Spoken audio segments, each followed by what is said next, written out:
This is Undaunted.Life, a man's podcast. I'm your host, Kyle Thompson. Let's get into it. All right, guys, we got a special return guest on the show, and that is Jack Carr. So he is a retired Navy SEAL. He spent 20 years in naval special warfare, and he is the #1 New York Times bestselling fiction thriller writer of the James Reese series, which includes The Terminal List, True Believer, Savage Son, The Devil's Hand, In the Blood, and Only the Dead. Guys, his latest book in the James Reese series is Red Sky Morning. That is out now. That's the 7th novel in the series, and he just was on, I feel like not that long ago, talking about that. But here we are today on his 5th appearance on the show to talk about his nonfiction debut. Yes, the nonfiction debut called Targeted Beirut. So we get into, okay, man, you're dominating the thriller circle. Why are you going to get into nonfiction, historical nonfiction? Why are you going to do that? What was it like writing with your co-author, James Scott? And, how do you get something that isn't just your writing and his writing kind of mushed together? How do you get it to flow together? But we go into everything that happened in Beirut, Lebanon in 1983, beginning with the embassy bombing in April of that year, and then the United States Marine Corps barracks bombing in October of that year. Two of the most insane stories you can think of. But for guys like me that were born after all this happened, it's not really something that we go over in middle school history class or something like that. So we go through a lot of those details. We go through kind of what happened on the ground. How did Ronald Reagan and figure into all of this and factor into all of this? What about the public perception of what was happening over there? Because the Marines were sent there, but they were sent there as a peacekeeping force, which I don't know about you, but when I think of the United States Marine Corps, I don't think about peacekeeping. I think about killing people and breaking stuff, which is kind of what the U.S. military is supposed to do, certainly the United States Marine Corps. But then how the embassy bombing in April of that year, April the 18th of 83, how that was kind of the opening salvo of the global war on terror and really are the West's fight against terrorism, and then how that kind of kept going through the summer and then ended up with the barracks bombing that happened on October the 23rd of 1983. We get into some of the anecdotes, some of the most soul-crushing stories that happened from people that were on the ground that day, but then the people that survived them, some of their loved ones back here. We also talk about the fact that we basically didn't avenge anything that happened there that summer. But then we talked at the end about peace in the Middle East and how that might maybe seems foolish to even be a goal because of what's happening there. And then at the very end, he gives us an idea as to what he is working on next and some of the announcements that we can expect. So guys, we love having him on the show. He's been on a whole bunch of times and we'll keep having him on because you guys keep wanting to hear from him. So guys, without further ado, let's get into it. Jack Carr, I would say something like, hey, great to see you again. Been a long time, but it hasn't been a long time. I talked to you, it seemed like 17 or 18 minutes ago. What are you doing? Are you stalking me now? Why are you coming on my show all the time? I can't get away. I have so much fun hanging out that I keep having to write books just to hang out with you. I know that's the thing is I'm intense enough. I'm like a doser. People can take me in small doses, but if you have a high propensity or tolerance for pain, you can stand to be around me a little bit more. So you just keep writing books and we'll get after it. But I need to tell you right from the beginning, I don't know who your business managers are or who the people are giving you advice, but you're supposed to stay in the world of fiction. I don't know if you knew that. You're supposed to only write thrillers. You're supposed to just crank them out and then take a 3 or 4 year break and let everyone pretend like you've retired and then do your comeback and then release like 10 more years in a row. That's what you're supposed to do. Do this, write movies and television shows and kind of do all that. How dare you try to dominate in 2 different categories? Because you are officially, as of today, with the release of Targeted Beirut, the 1983 Marine barracks bombings, and the untold origin story of the war on terror, are in the world of nonfiction and military history. What are you doing, Jack? Yeah, man. So unfortunately, there's no business manager yet or anybody to guide up to this point. It's just instinct because I don't know anything about business. I think I have a good understanding of what it's like to be an entrepreneur because that's what this has been. And that's essentially what you're doing in the military and special operations as you adapt to changing environments and new mission sets, some that you're not trained for and you're just thrown into, like protecting the inner Iraqi government officials at back in 2004, no training for it. You just get in and you figure it out. And of course, adapting to an enemy that's constantly adapting to you, looking for gaps in the enemy's defenses, trying to capitalize on momentum. But for me, I'm a student of history. I've always approached everything as a student, always studying warfare, always studying counterinsurgencies, insurgencies, terrorism, special operations in general. I was doing that when I was a kid, reading everything I could find, watching every documentary I could find, reading every magazine article I could find, and of course, reading all the thrillers I could find also, because thrillers that had protagonists back then that typically had experiences in Vietnam that allowed them to then be in the CIA in the 80s. And those are the kind of books that I was reading back then. And I was also, from the fan perspective, aware that Tom Clancy, of course, had his flagship series that started with Hunt for Red October back in 1984, and then we go into Red Storm Rising and Patriot Games and Cardinal of the Kremlin and Clear and Present Danger, and then in the early 90s he branches out and started doing some nonfiction as well.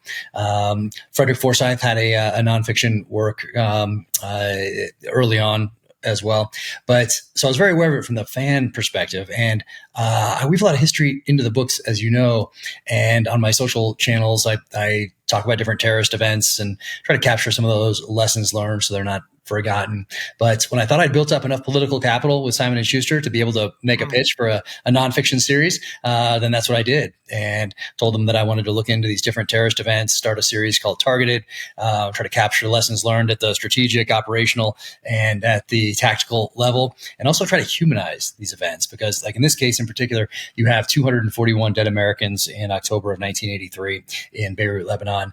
But you don't really get to know what that means until you get to know the families who lost loved ones, or the guys who are digging through the rubble looking for their brothers in arms, trying to rescue as many people as possible in the aftermath of the event. So I really want to try to humanize it at the same time, so that senior level elected officials and military officers and senior level enlisted advisors, they realize that there is a multi-generational impact to some of the decisions that they may be making thousands of miles away from a battlefield or a potential battlefield. And their responsibility is to understand the nature of the conflict to which they're committing U.S. forces.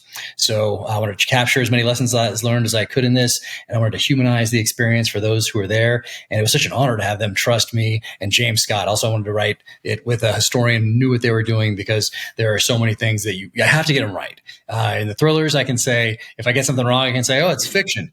Right. In this, you have to get it right. You're writing about people who are no longer with us, whose families have an empty seat at that table and have since October 1983. And you're writing about some people who are still with us. They weren't that old back then. They were young, so they're still not that old today. And a lot of them are still living on October 23rd, 1983, and they're carrying the emotional trauma of the event with them to this day. So I kept coming back to Beirut 1983 as the event that I wanted to start this series with. So I pitched Simon & Schuster, told them I wanted to work with a historian, Pulitzer Prize finalist, James Scott, because I loved his work. He hadn't collaborated with anyone before, and it seems strange now, but I didn't even listen to a podcast with him, so I had no idea if he was, if I got the feeling he was a nice guy or not, or would he be fun to work with, or I should have done that, but I think I was just too busy writing. And so and now I like it that it was just about the work.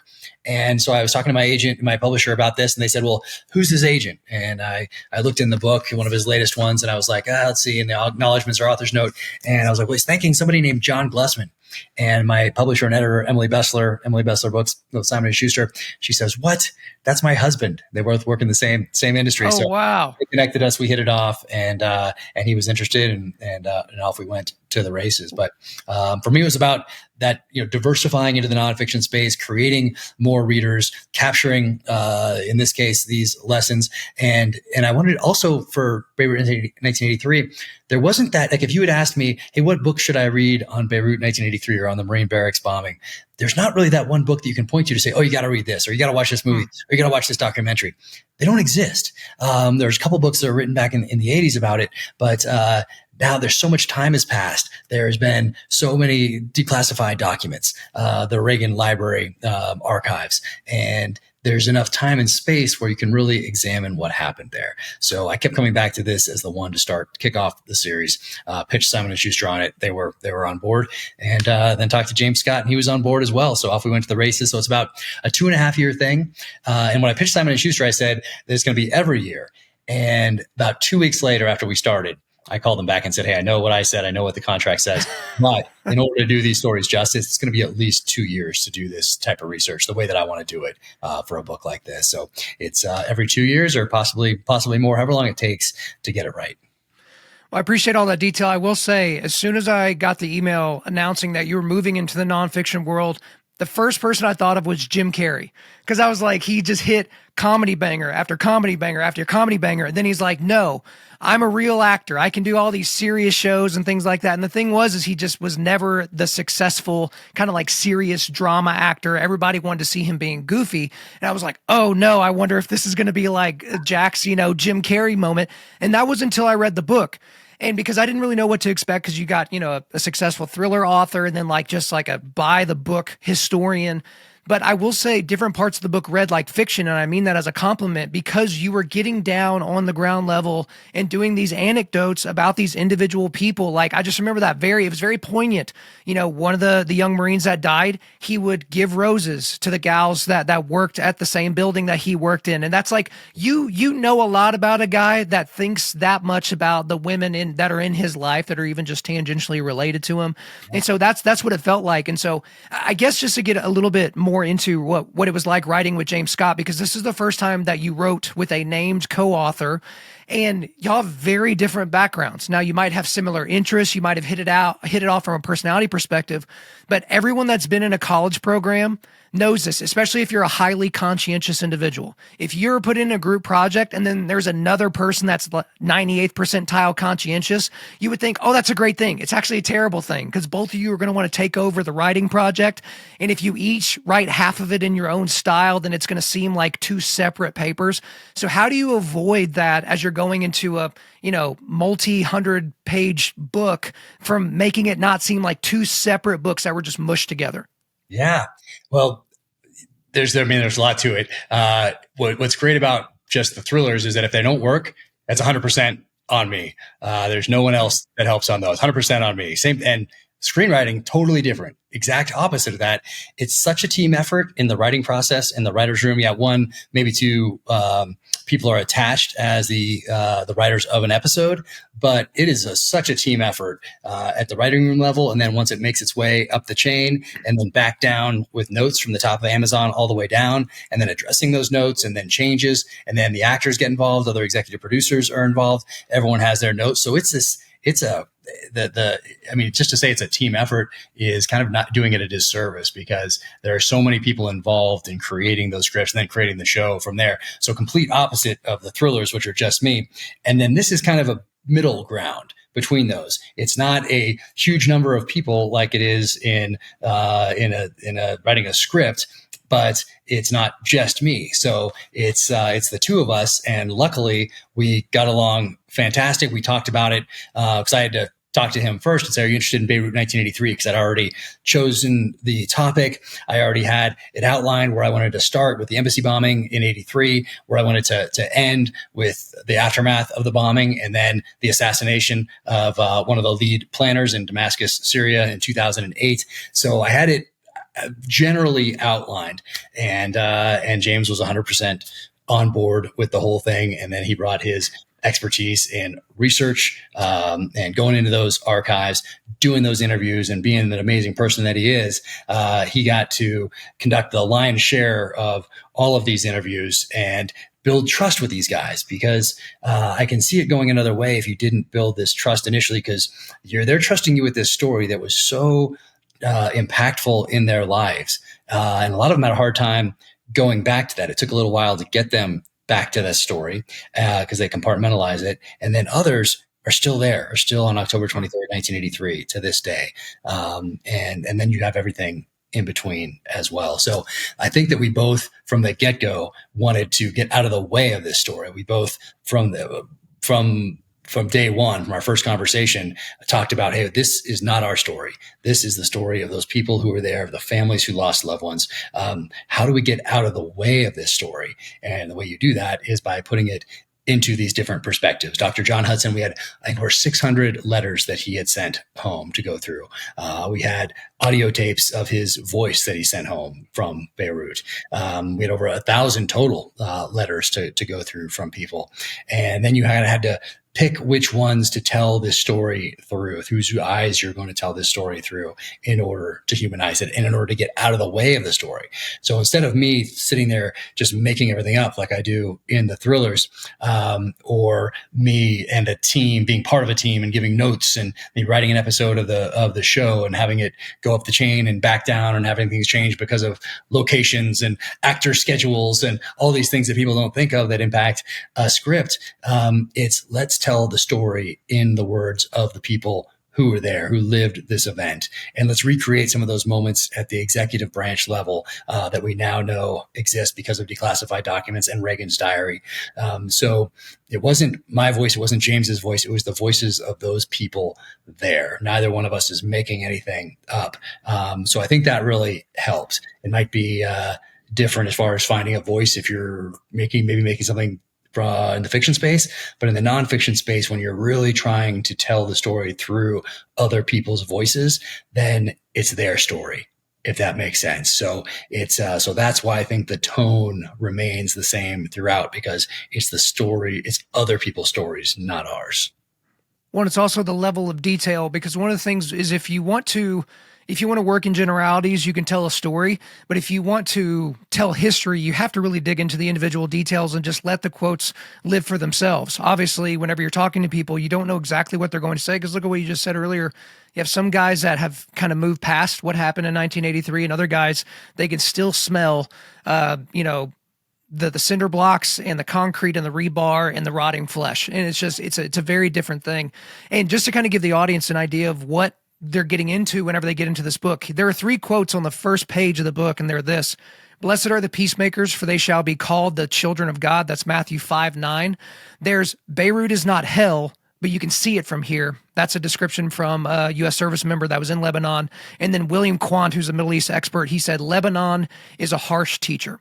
And so obviously you're talking about the embassy bombing in 1983, but then the Marine barracks bombing that happened later in October of that year. And we'll get to that here in a second.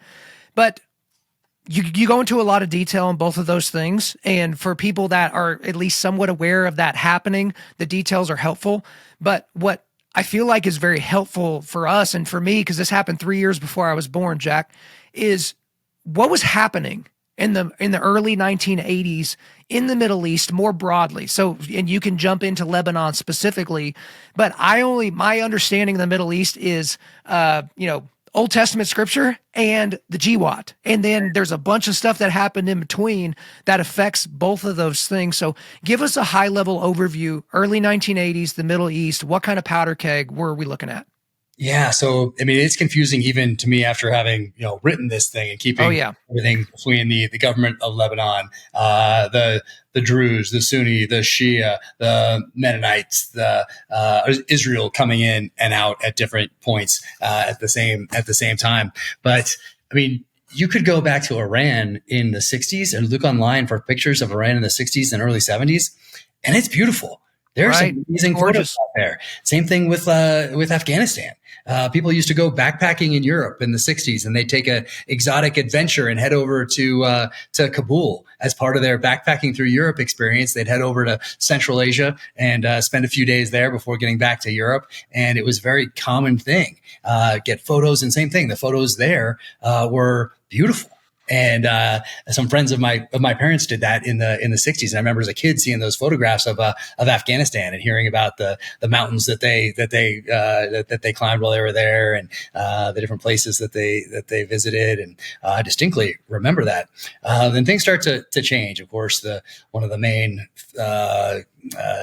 events is the 1979 Iranian hostage crisis. That was a big one. I remember that as a kid. I was in Catholic school at the time, and they pulled us out of class and we went to go pray. And I remember Walter Cronkite counting down the days. I remember Desert One. I remember all of that. I remember those photos of our the people working in the embassy, the black and white photos that were on the newspapers and magazines and on television. So we have Iran really shifting gears, but it hasn't become what it would after 1983. And what happens in 1983 is, and in the lead up to 1983, is that essentially Lebanon is in a civil war, and the United States is coming out of Vietnam. And I think there's some imperial hubris involved in putting Marines ashore and thinking that they are going to essentially keep the peace in this part of the world. But it also taught Iran some lessons. First with April. Okay, we have a bombing. We have 63 people that are killed in that bombing. It's not the first time that this tactic's been used, but it was a significant event, and they learned from that. And they also learned to plan backwards from an outcome perspective, meaning what outcome do they want, and how are they going to do that through proxy forces? So here we go. And what we know is going to eventually become Hezbollah, what is essentially the leading party in Lebanon today, is the proxy force that Iran uses. And they don't really care, obviously, about Lebanon. It can descend into complete chaos. It's a buffer between them, essentially, and Israel. But they use this tactic, this suicide truck bomb, and a spectacular event. And I don't like using the word spectacular, but that's the one that's used in circles that talk about terrorism. And it means that it's an event that's large enough to draw essentially the cameras of the world to it.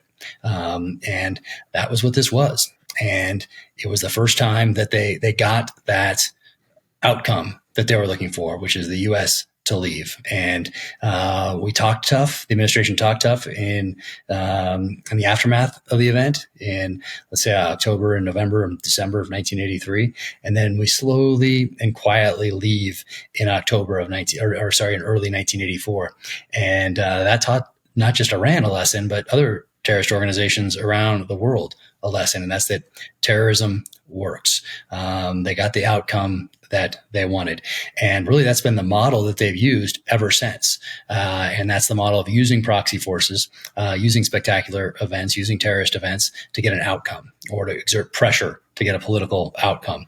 And that's the game. They set the rules back in 1983, and the United States and Israel has really been playing by those rules ever since. So Beirut and Lebanon 1983 is a powder keg, and it's about to go off. You can sense it. The people that were there could sense it. And unfortunately, it culminates in the bombing on Sunday morning, October 23rd, 1983, that kills 241 service members. And what that doesn't do is humanize the event, because you hear 241 and it's a big number, but it doesn't really, mean all that much until you start learning about who's killed in this attack, and then what about the families that were left behind, and why were these guys there in the first place, and why were they put at this tactically disadvantageous position? And oh my goodness, there are some parallels here between this event and Abbey Gate in Afghanistan in 2021. Absolutely. Once again, tactical at the tactical level, these U.S. service members are put in a tactically disadvantageous position, an untenable position, by people thousands of miles away in air-conditioned offices. Difference is that someone was held accountable in Beirut 1983. There was still a little bit of accountability left, and that was Colonel Garrity. And Colonel Garrity is an amazing guy. He probably would have been the commandant of the Marine Corps at some point. But because of this, obviously his career is derailed, and he moves on and moves into another sector, though related, and does some amazing things there. So it's a great lesson there, too, is that he picked himself up and kept moving forward after this disaster. And I got to spend some time with him while we were working on this book. And we went to the 40th anniversary commemoration events last year. And to see the guys still have so much respect for him. The respect for him in that room was palpable. And that was really, really cool to see and be a part of. But one of the difference, though, between Beirut and Abbey Gate and Afghanistan withdrawal, no one held accountable for what happened there. And that, unfortunately, we didn't see too much accountability throughout the whole global war on terror in Iraq and Afghanistan. But in Abbey Gate and during the withdrawal, it's just really blatant and stands out. So there are parallels, but and both were dark days.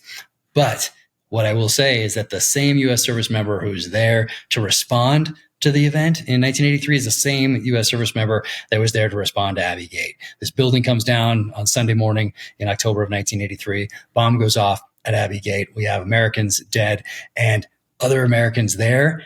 They run to the sound of the guns. They run to the sound of that explosion. They're holding security. They're pulling their friends from the rubble. They are putting tourniquets on. They are just doing anything they can to save their brothers. In the case of Abbey Gate, their brothers and sisters in arms. And so that part gives me hope, is that at that tactical level, people in both instances ran to the sound of the guns to save those people to their right and left. And so that part is something that remains constant. Hey guys, real quick. I know a lot of you guys are really doing everything you can to have a consistent workout routine, but the problem is you work out at a Globo gym. And so there's 17 guys on the bench that you need, and there's people doing bicep curls on the squat rack. And the biggest problem is not your schedule. It's actually where you're trying to get your work in. How about you guys stop making excuses and build yourself a home gym? And when you do, make sure you use Sorinex. So Sorinex is a family-owned and operated business that builds some of the most impressive workout facilities in the entire world. They built gyms for teams in the NFL, MLB, NBA, NHL, and even the UFC. They've also built gyms for some of the biggest and most successful collegiate and high school athletic programs in the country. But in addition to that, they make the highest quality home gym products that I've ever seen on the market. In my personal home gym, I have the Sorinex Outfitter Rack, the heavy version in military green. Also, I have some of their center mass bells. I've got their Nordic glute ham developer and their patented landmine attached to my rack. So guys, stop fighting the riffraff at your local gym or bench or squat rack or whatever. And if you're going to build out a home gym, you may as well get one that will last you and one that you could even pass down to your kids. Begin your build out by going to Sorinex.com. That is Sorinex.com, Sorinex.com. Take control of where and when you work out, Sorinex.com. So I want to move on with what happened in April, but when you were describing what the Marines were like then as they are now, and also when you were describing the man who was essentially punished and held responsible for this, when you described what it was like in the room with them at the 40-year commemoration, there was more than a touch of emotion that was coming through in your face and in your voice a little bit. Well, why did those things kind of like touch you a little bit deeper than the surface? Yeah, no, it's tough to talk about this because it's I do get I get emotional writing it, get emotional talking to the veterans themselves, just trying to hold it together as they trust you with this story. So yeah, it's a tough one for me to talk about for whatever reason, but because it is so emotional.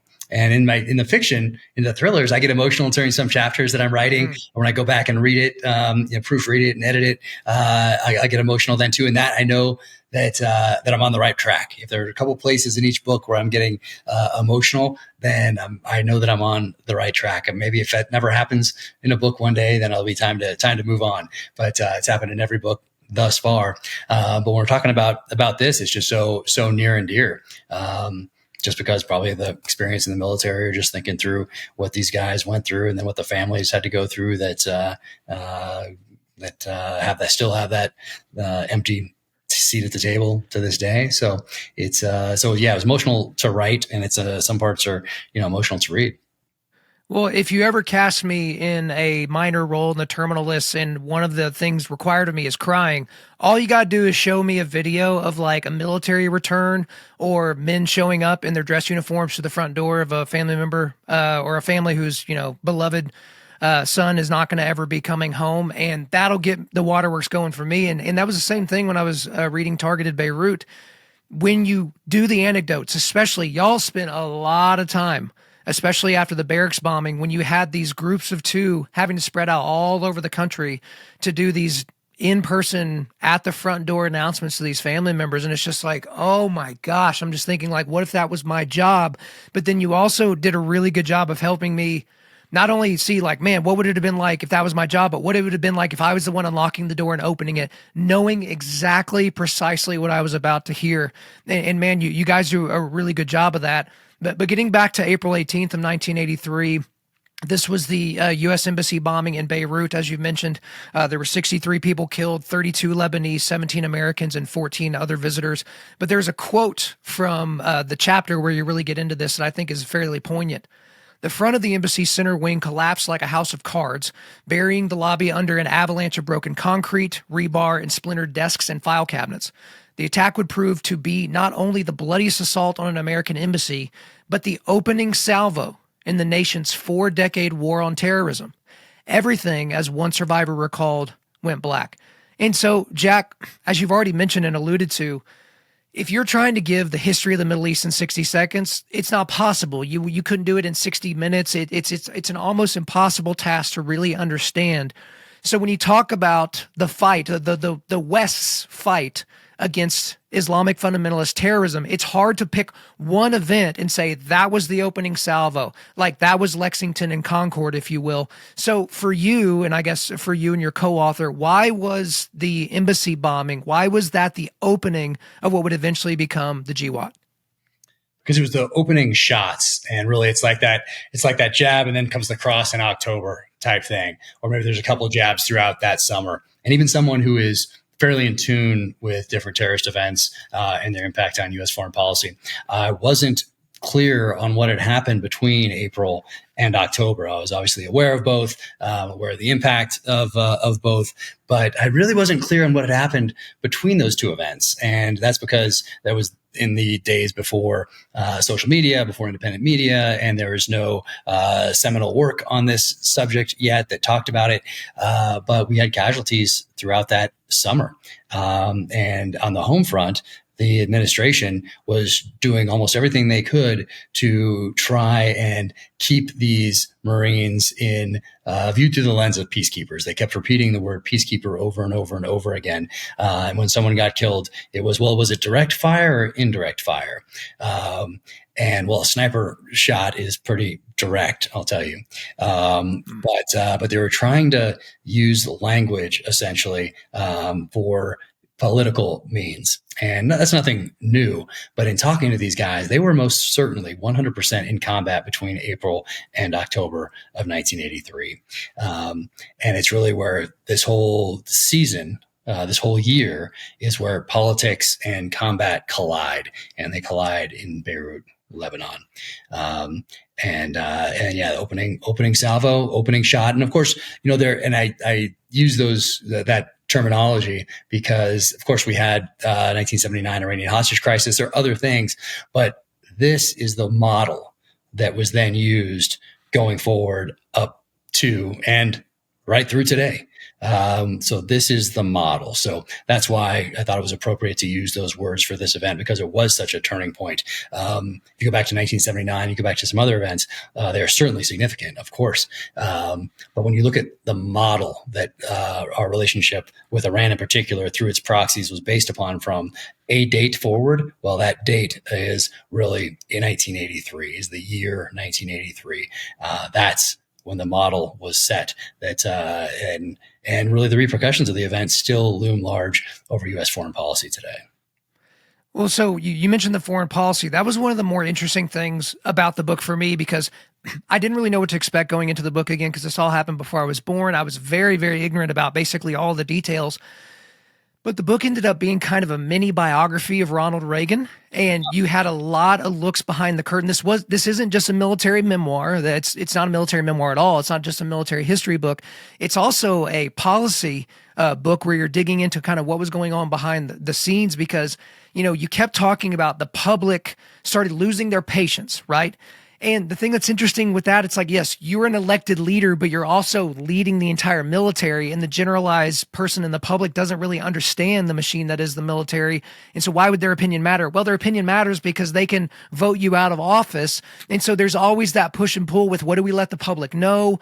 What do we do because the public is pissed off? Like, when do we just stand our ground because we know better, because we know more than the public does? You kind of bring all that in.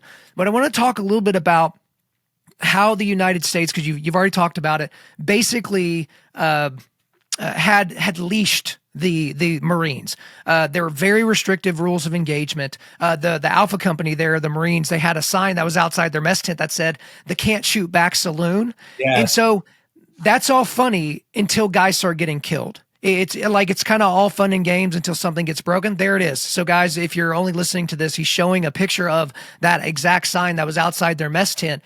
And so not only does that hurt morale, but you know how it is. Like, imagine, you've already brought up kind of the fighter illusion. So imagine if you're a fighter and one of your best weapons is your left hook, and they're like, okay, you can go into this fight, but we're just going to have your left hand tied behind your back. No big deal. It just kind of is what it is. It seemed like, because of the public perception and public policy angle of this, that the Marines were put in harm's way, what you could call for essentially no reason. It's like, we're either there to fight or we're not. Like, you don't put Marines somewhere where no fighting needs to happen. You know what I mean? So talk about kind of that quagmire that was kind of our own doing. Yeah, and you had people debating this in Congress, and some people were making the argument that yes, we're putting them out there as targets. Why are we doing this? Why are they there? Some of the same things that we heard throughout the GWAT. But that's yeah, the Marines were not trained for this, and Marines should go in and crush the enemy and come home. That's kind of what Marines do. And now we're giving them this mission to go in and keep the peace amongst multiple factions, not just factions within the country, not just the civil warring factions, but pressure from the outside, Israel and then Iran's proxy forces. And which is what we're still seeing today. So you put the Marines in the middle of this thing and tell them that you're now peacekeepers. They didn't have that class in boot camp on how to be a peacekeeper. So we put them into here, and it's not so unusual to send the military out to do a job for which they're not trained, and just telling them to figure it out. That does happen, but in this case, they were put out there as targets. They did the best they could. But you can get a sense in these letters, particularly from Dr. John Hudson. And for those listening or watching that were in the military, you know that doctors, for the most part, generally speaking, are kind of a different breed in the military because they go to a different OCS where they learn to wear the uniform correctly. And you want the doctor to be a good doctor, you know, that his gig line is a little off. Like, that's all right. In the uniform, you want him to be a good doctor. But you can get a sense he had this foreboding that something was gonna happen. You can get a sense of it through his letters, and got to spend time with his wife Lisa, and it's just it's heartbreaking because you really get a sense for who this guy was through these letters, and you really get to know him and get to know these other guys as well, who some of whom don't make it. But yeah, Marines are usually sent in to crush the enemy and go home, and now you're just essentially putting them out there as a target as things continue to essentially go to pieces around you. And for them, yeah, they were 100% getting shot at, and they were 100% getting mortared, and we had casualties, and there were notification teams that had to go out during that summer to houses across the United States, and in spite of all that, the administration still calls these guys peacekeepers, and we're trying to use that language for a political end. But you mentioned Ronald Reagan, and that was another eye-opening part of this as well. I mean, I've been to the Reagan Library. I've spoken there. I've read certain things on Reagan. He was my president kind of growing up. That was the one that I remember the most. It was during my formative years. And what I really got a sense of from the diary in particular was what a big heart he had. And that also comes back to being a bit of kind of a weakness. I shouldn't say kind of a weakness, because as an actor, I also got the sense that he wanted to be liked, and not just by the public, but like you would on a stage or something like that. You want that crowd to like what you're doing up there and be connected to what you're doing on that stage or in a film. And he didn't like arguing in the cabinet. He didn't like arguing amongst his advisors. And I think that could have been beneficial to hear those arguments out, rather than kind of stifle them before they grew into full-blown arguments when it comes to putting U.S. servicemen ashore somewhere in an area that is very difficult to understand, with factions that are still hard to understand all these years later. But you really got the sense that he was a good person and had a good heart, and that really came through in everything that we studied about Reagan. Well, you could even see it in his and Nancy's reactions to when they greeted some of the families and talked with them. And I had no idea this has happened, but the day of the Correspondence Dinner, which that's where, typically in the past, you have all these media members in the same room, and it's kind of this open roast, and it ends with the president kind of doing this pre-prepared comedic speech and all that. But that morning he greeted, a hangar full of caskets of dead United States Marine Corps heroes. And he goes up there, and I found this on YouTube. It had like 1,000 views because they don't see this as a poignant part in American history. But he goes up at the Correspondence Dinner. He's supposed to give his speech, and he basically says, hey, considering what Nancy and I did earlier today, it would not seem appropriate for me to get up here and do what I plan to do. So Lord willing, we'll see y'all next year and I'll deliver my comments then. And he got a standing ovation and just walked off the stage. And so I think that speaks to the heart of him, that he wasn't just a political monster that was part of the machine, that he wasn't an actual man in all of this. And really all of this crescendos with the most spectacular of spectacular events, and I certainly do mean that in the macabre sense, of Sunday, October the 23rd of 1983. That is one of the darkest days in the history of the United States Marine Corps, in the history of our country. But it's a date that most of the public doesn't know about. That's when 307 people were killed. That's 241 American soldiers, sailors, and Marines, 58 French, 6 civilians, and the 2 piece of garbage Muslim fundamentalist terrorist suicide bombers. It was the single deadliest day in the history of the United States Marine Corps since the Battle of Iwo Jima. Since the Battle of Iwo Jima. Just think about that. Think about the amount of time that had elapsed between then to there. But Jack, just take us through the aftermath of that happening, because as we've set up, you had the embassy bombing. You had this summer where we've got our Marines there that are fighting, but not fighting, right? They're basically playing make pretend war and all these things, even though they are hearing mortars overhead and bullets whizzing past their helmets. But then we get to this point, and it's like, if there were ever a declaration of war, you would think this would be that. But then in the immediate aftermath, there was a lot of anger. There was a lot of posturing, but then not a whole lot was done. There weren't, many heads that rolled in terms of who was responsible for allowing something like this to happen. And certainly there wasn't the retribution that you would expect from a country like the United States, which purportedly is about making things right and being the world's police. So talk to me about the aftermath and what went down on that day. Yeah, early Sunday morning, and that's the day that the Marines typically took a little time off, slept in at this the barracks and headquarters building. 350 of them were sleeping in there the morning of the attack, and some of the stories just really stand out. Like Randy Gatto, he was supposed to go into the basement and develop film. He had to go in there, and he's walking across the courtyard kind of area, and he stops and he's like, you know what? It's Sunday. Everybody's sleeping in. I'm gonna go get a cup of coffee. So he turns around, goes into this other building, grabs a cup of coffee, and that's when the truck drives in, crashes into the building, detonates, and takes the entire building down. In April, it took off the front. The building was completely demolished, goes to the ground. Randy's one of the first responders, and gets out there and starts digging through the rubble. We have Danny Wheeler, a chaplain, who is on the fourth level of this building. He rides it all the way down, and he is caught between 2 pieces of concrete that kind of fall like this and give him a little space to just barely breathe. And he's caught in the dark, unable to move, barely able to breathe.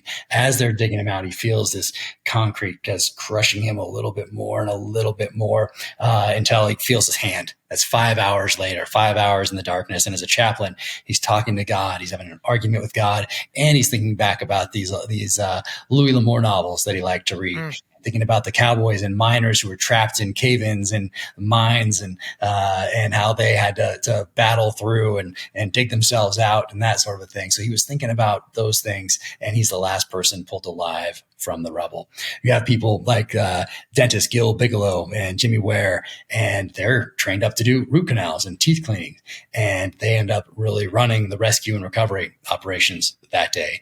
You have a rabbi, Arnie Resnikoff, another chaplain, and they end up being first responders as well, and they're administering last rites as they're digging through the rubble and trying to rescue as many people as they possibly can.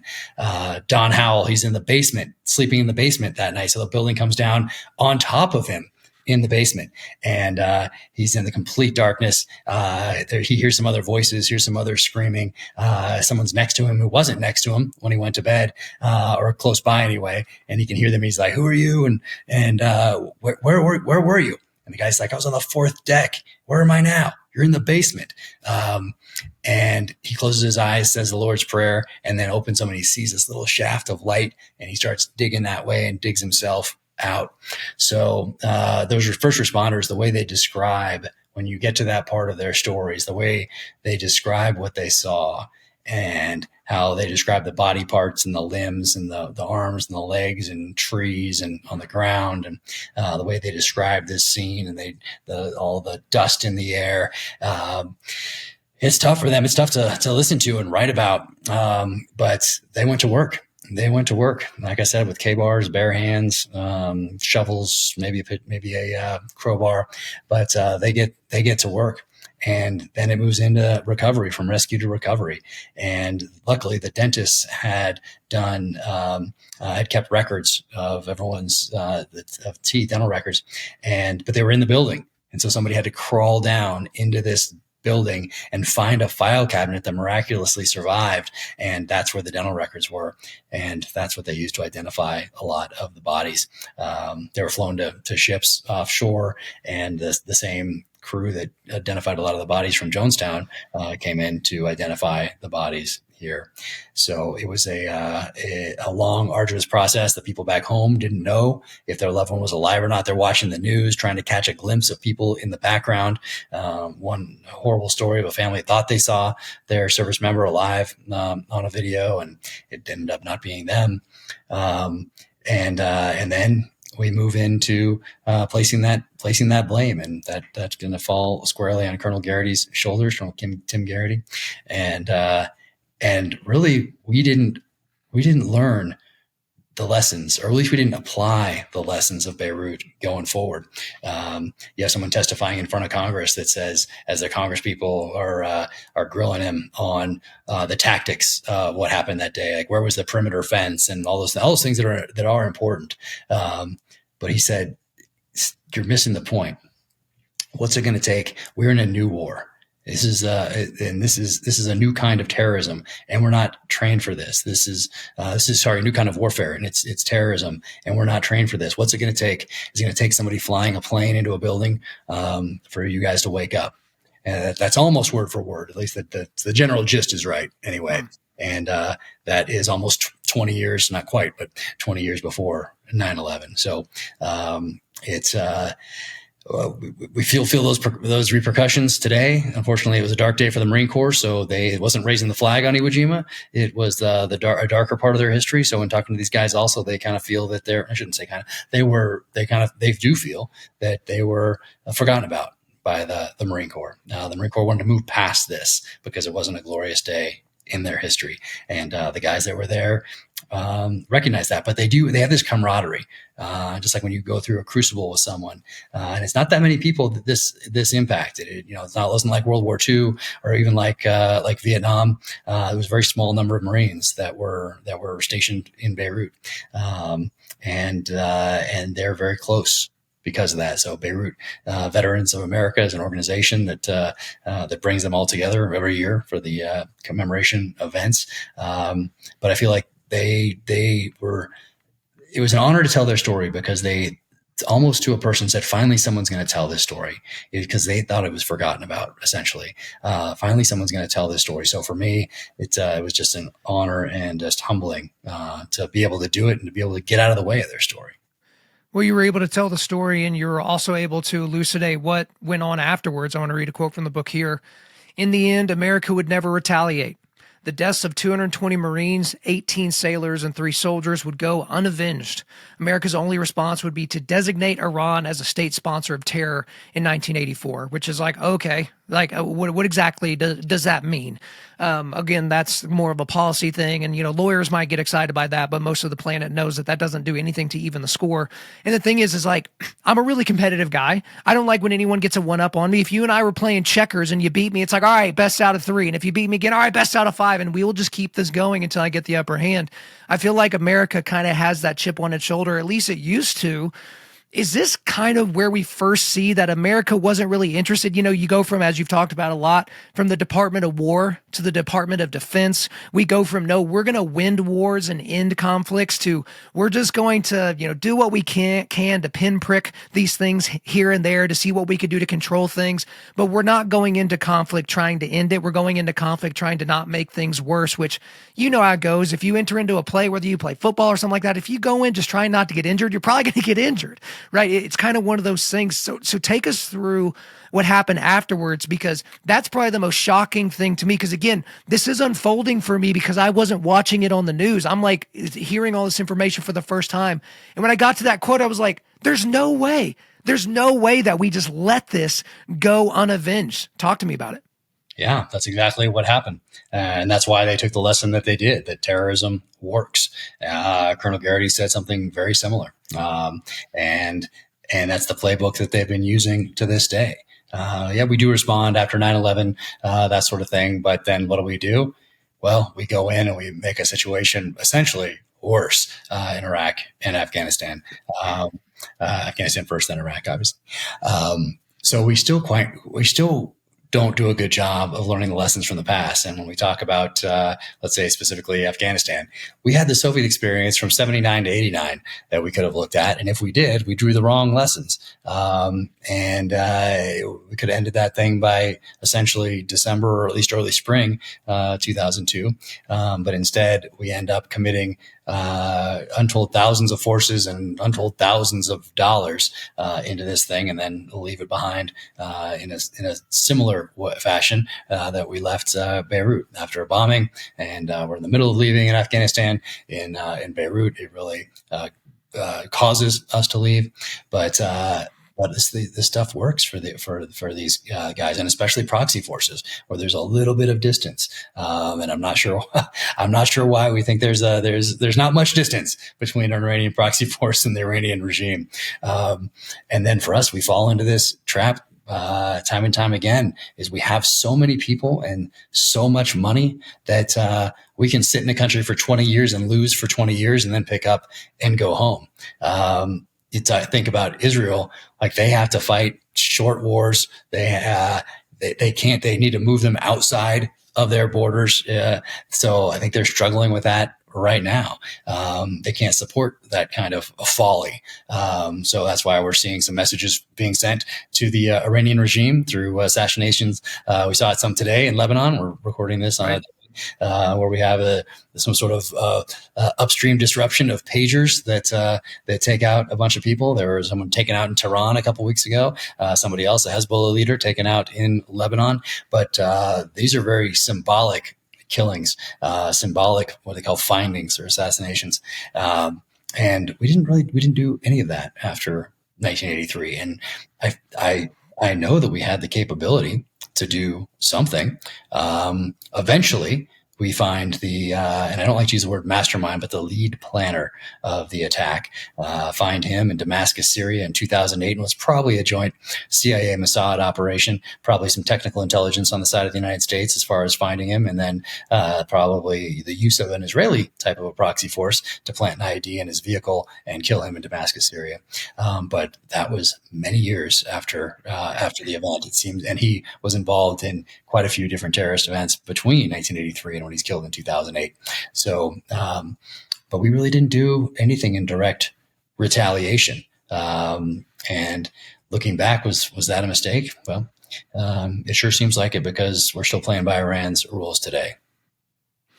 It certainly seems like that. And again, I like the approach of the book to where it's like, we're not just describing history. It's what lessons have we learned? That's the same thing you take into the James Reese novels, to where it's like, okay, what lessons do I think the enemy is taking from the battlefield, and how can that work its way into a novel? It's interesting to see that when you're looking back on history. So we got time for a couple more questions here. I guess the first thing I want to get into is, it seems like peace in the Middle East is a fool's errand. I feel like until Jesus comes back and fulfills biblical prophecy, I have no idea what we're doing, because if a bunch of different countries don't want Israel to exist, then there is no chance of peace, because this isn't like, hey, we have differing opinions as to how we should do trade or, tax policy or something like that. Like, this is an existential crisis. We live where, everything that's ever said is an existential crisis in our modern media moment, but that's literally what this is. And so I've even heard these reports talking about Hamas and Israel as if they're the same thing. As if Hamas is not a terrorist organization. They're talking about Hamas as if it's Hamasistan, as if it's its own country. And so we're trying to equivocate what they want and what they're doing versus what Israel wants and what they're doing.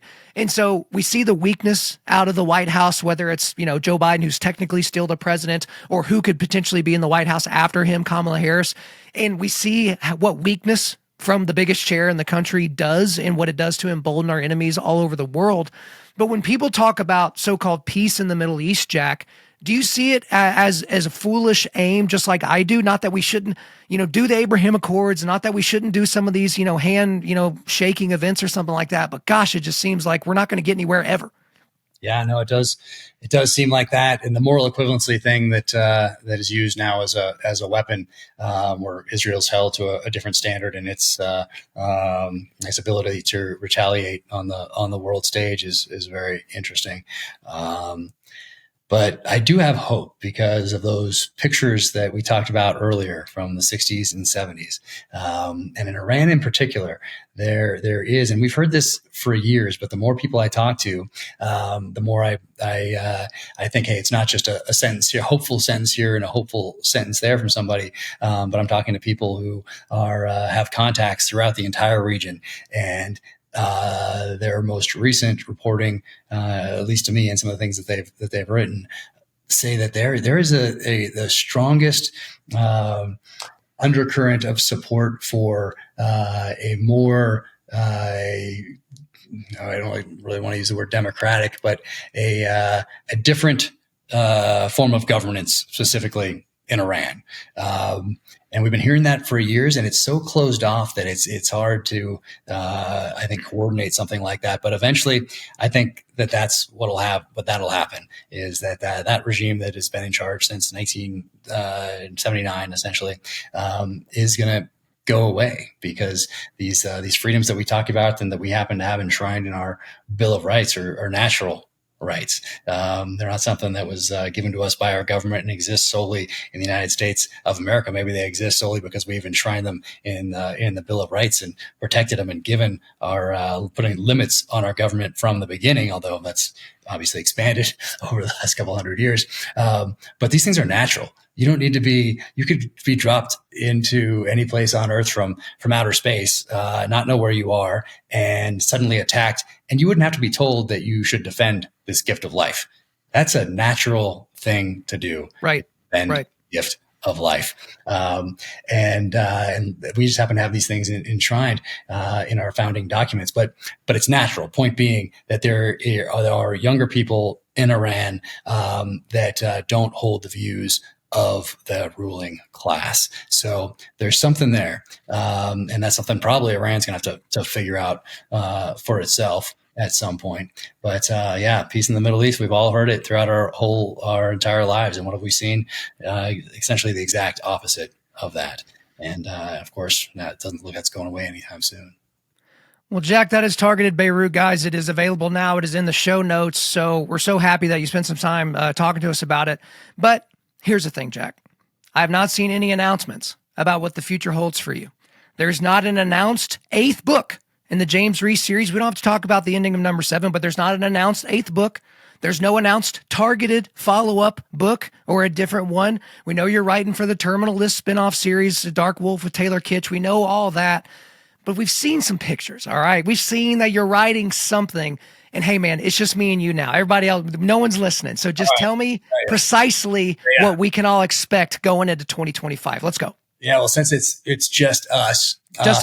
Since it's just us, I would say that they're after Targeted Beirut book tour, which kicks off on the 24th of September, runs for about a week. Shortly thereafter, there should be an announcement about what's coming this next spring. So I'll say that I wanted to keep focused on Beirut and not to have any confusion about when things are coming out and that sort of a thing. So focus is Targeted Beirut, but I would expect an announcement in early October about what's coming next. And then when it comes to the next book in the Targeted series, we are hard at work on that already and have not announced that, but probably announce that in 2025 at some point. And then let's see, last thing would be finishing up some filming on Dark Wolf, and it's looking good. I have episode 6 just arrived in my inbox to watch and give notes on, and then I'm about to head back there and finish up some final filming back there for the final episode, which is the one that I wrote with the my co-creator of it, David Agilio, the showrunner, who's an awesome guy. And then I would expect that there'll be some news about filming True Believer sometime also in 2025. So lots on the horizon. So guys, make sure you go to Jack's website, sign up for the email list so that you don't have to wait for him to come back on to give you all of the best news. But Jack, we went everywhere in the conversation as per normal, but that's all for me. Is there anything else you want to get off your chest? Man, I appreciate you having me on. And thank you so much. And just Yeah, I think I've said it before, but just what an honor it was to be trusted to write this book and have the people that survived and the families of those who didn't trust me and James Scott to write this book. It was an honor and extremely humbling. Very good, Jack. All right, we'll talk to you next spring. Take care. Thanks for everything. There you go, guys. I hope you enjoyed Jack Carr on the show again. But before we let you go, we are going to do a quick resilience boost. At Undaunted.Life, our mission is equipping men to push back darkness with content that forges spiritual, mental, and physical resilience. As I talked about at the end there's Jack's website. Go there. You can sign up for his email list and check out everything he's got going on. I've also got an Amazon link to Targeted Beirut, where you can buy your own copy and the latest copy of his latest thriller, Red Sky Morning. Thank you for listening to this podcast. Wherever you're listening to this, please subscribe, rate, and leave us a positive 5-star review. If you want me to come speak live at your event or on your podcast, just shoot me an email to info@undaunted.life. That's info@undaunted.life. Follow us on Instagram and like us on Facebook, and check out our website for everything else, including how to donate to keep more content like this coming your way. Just go to www.undaunted.life. And as always, we want to thank the band Holy Name for allowing us to use their music for our content. The music on this podcast is their song Perpetua, which is off their self-titled debut album on Face Down Records. The links are in the description. I'm your host, Kyle Thompson.